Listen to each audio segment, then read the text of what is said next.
Hey everyone, and welcome to my channel. My name is Taylor Haselton, and before we get started, please don't forget to hit that like and subscribe button. I appreciate all of the support so much, and please feel free to let me know how you're doing in the comments below. It can be related to YouTube, this video, or you can tell me you just got a new puppy, or your favorite restaurant, or really anything like that. I love learning about you guys and getting to know all of you, so please feel free to do that as well. Alright, I like to keep my intros pretty short, so let's get started. So this video is going to be about Canva, and I'll be going over a bunch of random tips and tricks. So if you've been using Canva for a while, this may all be information you already know, or you can learn something new. If you're a beginner with Canva, then this video will probably be very helpful. Some things I show you here will be for the pro version only, and other things will be free. It's going to be a ton of different tips, so I'm not going to lay them all out and number them just because I'll be going over so much at the same time, but please feel free to pause the video or rewind if you need to. So here we go. So this is Canva. You can just Google Canva or go to canva.com. I'm currently using a pro version of Canva, which I highly recommend, especially if you're looking to be really serious with your KDP business or something like that. There are just so many different options with Canva, so I highly recommend doing the pro version, but you can definitely do a ton of stuff with the free version as well, so don't feel pressured to do that and pay for it. They do have some free trials in case you're looking to check it out. So on your home page, you have all of your designs down here. I'm not going to scroll down because then everyone would see all my new designs that I'm working on. But on this left-hand side, you have some different folders here, recent designs shared with you, your trash if you delete anything, and then your projects. And if you click on your projects, it will open up a new screen, and you'll be able to make folders if you have the pro version, which are super helpful to stay organized. You cannot do folders with the free version, or if you can, you're limited. I forget which option it is, but that is definitely something to do. Again, I won't click on it because then you'd see all of my designs. Right here, you can search for certain designs. You can see really anything that comes up. So if you want to do a budget planner, you can do a budget planner. And it will show all these different templates here, or you can type in something else like YouTube. And so it'll come up with YouTube channel art, YouTube channel logo, things like that. So definitely check that out in case you're looking to have some help with templates or something like that. And then you can also create a design in this top right hand corner, and it also gives you suggestions here. So you have video, YouTube thumbnail, Instagram channel art, Facebook post. There are so many options. They have amazing templates. Or you can do a custom size, which is really common with KDP, or you can edit a photo or input a file. You can actually input PDFs. They have to be 100 pages or less, and it's an amazing option in case you have a PDF or you downloaded a template and you're looking to edit it. Sometimes not everything will be able to be edited, but it's definitely a great tool to use in Canva. So I already opened up some blank sheets here so I can give you guys some tips and tricks. So on the left-hand side here is a bunch of different selections, and then there's a more button. So you can obviously add more if you want to, have folders, things like that. So under templates, this is where you can search anything. So I'll just type in monthly budget, if I can just spell that right. Monthly budget, there we go. And a bunch of templates will come up, and all you have to do is click on them and then they would appear here.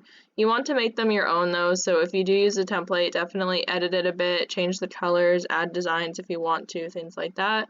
But it's an amazing place to start and give you a baseline for any project, and they have so many options. So if you're looking for a template, just look here. These are a lot of pro versions. If you're looking to only look at a free version, if you go to elements, and I'll just type in something like dog, if you hit this little button here, I'm not really sure what to call it, and if you scroll down, I believe this is only available in the pro version, but you can select free and then it will show you only free ones. And there are a bunch of these other options as well for filters. You can pick colors, things like that. So there's really so many resources that you can do. And if you click on one of these images, some of them you can change the color with here in the top left-hand corner. So I can make this purple, or I can make it orange, etc. If you're looking to make a coloring book and you wanted to make this be able to be colored, but you couldn't find an outline, although there is an outline, it looks like right here, so there is one available, but in case there wasn't, I do mention this in my tutorial on creating coloring books and things like that, but I'll tell you guys here as well. One way to do it would be to duplicate your image. I'm just going to change the background real quick to a random color, which you just click on it, click a color. I'm going to change one of these to white.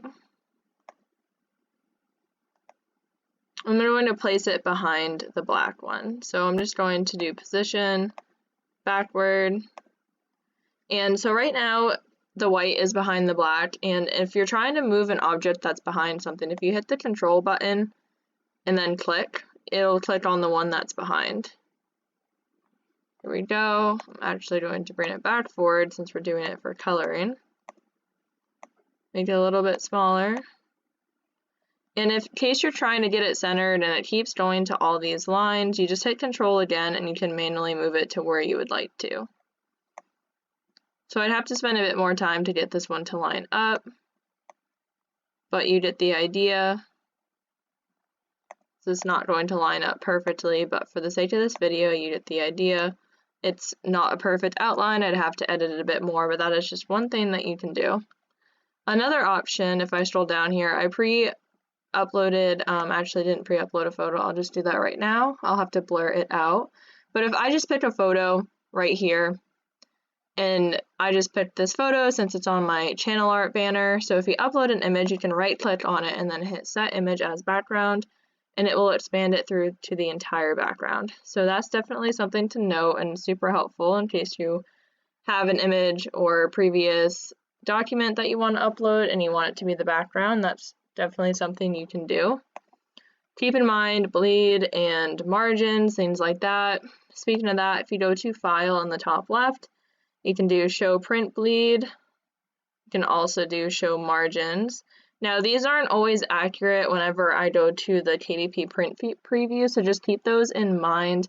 At least personally for me, I don't find them to be super accurate, but it's just another tool that you can use in Canva. So I would just verify when you're doing your print preview that everything looks right. You can also add in your own margin, so if you get measurements, then you could always just put a line where the KDP process or whatever it is, the print preview, where it will cut it off. So you can do things like that as well. So that is super helpful.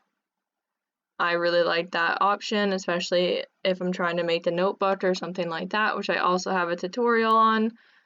And that brings me to my next tip. So if you have a bunch of lines or images in a row or something like that and you want to make them tidy, Canva has an amazing option for that. So I'm just going to add a couple of lines here so I can show you guys. So I'm just going to hit Control and paste. I'm going to highlight all of them, and you can go to position and you can space evenly vertically, horizontally, or tidy up. So I hit vertically and you see that they all space vertically, which is awesome. I'm going to hit tidy up, and now they're all in a perfectly neat row. And you can do that with images and everything else too. It's definitely super, super helpful. Another tip I have in case you're making a notebook and you want an image to repeat all the way across, this is how I do it. I'm not sure if it's the simplest way, but it works for me. So I just keep hitting copy and paste, and then I'm going to group them all together. So highlight, hit group, and now they're all one. I'm going to hit copy and paste and group them all together again. And now I would just copy and paste this and go down the line and keep going until I filled up the entire page if I wanted to make a book like this. So the group option is wonderful. You can also ungroup in case you want to edit these. Maybe you wanted them to be different colors or something like that. You can change the colors of this puppy up here. So that's super cool. Another way you can personalize it and kind of do it all on your own. Just going to delete that. Delete this. So now we'll head on over to text. There are so many text options. You can search for text up here, you can add a heading, you can use these pre-made fonts down here. Honestly, there are so many things you can do in Canva. I can make like a 2-hour video or more on all of the different things you can do in Canva, but I hope this quick little tutorial will be helpful and give you some ideas. So if you want to add some text, you just click one of these, and I'm just going to write text. And you can edit it up here, change all the fonts. There's plenty of free fonts. There's obviously tons of pro ones as well. So I'm just going to change to this bright, and I'm going to make it bigger. Just expand this here, or you can change the text font or the text size. Go to effects, and there's all these different effects you can do. You can adjust them. There's honestly like endless things you can do in Canva, I feel like. So it's definitely super, super helpful. And I just think that it's such an incredible tool. So let's say that I had this whole design over here. Let me just add a few more things. Just some random items. So that way we get some more on the page. Sorry, we don't need this to look very good. It's just a tutorial or some tips and tricks. So let me just add this hat for fun. There we go. So I added all of this, and I was like, oh no, like this isn't the right size. KDP isn't accepting it. If you don't have the pro version, you won't be able to resize it, but you don't want to redo all of your work. So you can just copy all of this, highlight, copy. You can create a new blank sheet already. I have it open in another tab, but you can just go to the home screen, hit create, custom size, everything like that, and open up the correct size that you need. And Canva allows you to copy and paste between documents, which is amazing. So this is a way to get around that in case you don't have the pro version. It's super helpful. Or if you really love a certain font or a certain image and you don't want to search for it, or you don't want to go to the starred folder, you can star images, I believe. You can just make one document with it, copy, and then you can paste it. There we go. I have my image now, and it's moved on to my new size document. So that's just another tip that I have for you guys, which is super, super helpful. If you do have an image in here as well, I don't have one right now, but an amazing tool for Pro is you can remove the background, so that's just something else to keep in mind. I'm going to head on over to backgrounds now. They have so many different backgrounds to use. You can search them, change the colors. And they also have the styles tab, which I normally don't use, but honestly, this would probably be a great resource to use as well. And it kind of changes things to a certain style. So that's honestly something that you can look at too in case you just want to experiment with different colors. So there are just so many different things you can do with Canva. It is so helpful. I hope this quick little tips and tricks was helpful to you. Once you're done with an image, you can go to the top right, hit download. If you're doing KDP, you'll want to do PDF standard, then hit download, and it will go right on to your computer or whatever platform that you're working on. One more thing I want to show you guys is, let me just add another text here. So in case I really loved how I made a certain text and I wanted to duplicate it, you can go up here and hit this copy style button and then copy it to another text. And now it's exactly the same as the one before. It also gives you the option to add links, do uppercase, underline, you can lock it, duplicate it. You can also change the transparency, there we go, right here. If you want to duplicate your actual page, just hit duplicate page here. Or a way I like to do it faster is I will highlight pages and hit Control D, and it just makes it go by faster. Or you can duplicate here in the top right hand corner again. And down here where this little square is where you would change the view. You can zoom in, zoom out, you can add notes. There are so many possibilities of things to do with Canva. Like I said, there's like no way I can make a short video on everything you can do, but I wanted to give a little bit of insight and tips for anybody who's a beginner, or if you're not a beginner, just something you may not have known before that is helpful for you to know now. So feel free to leave below in the comments your own tips and tricks for Canva or anything like that. I appreciate all of the support so much. So thank you so much for watching. If there's any sort of videos you'd like me to do or you have ideas, please feel free to comment those below as well. I do my best to get back to everybody if I can. So thank you again for all of the support, and I hope you all have a fantastic day.